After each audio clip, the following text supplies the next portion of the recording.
वो आपके साथ मांग रहा है।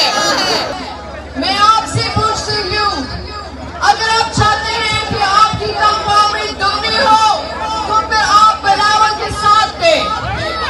अगर आप चाहते हैं कि आपको 300 यूनिट मुफ्त बिजली मिले तो फिर पाकिस्तान पीपल्स पार्टी को कामयाब करें। अगर आप चाहते हैं कि आपके बच्चों को अच्छी तालीम मिले तो तीर पर गोद दें। अगर आप चाहते हैं कि आपको मुफ्त मियारी इलाज मिले तो हमारे साथ दें।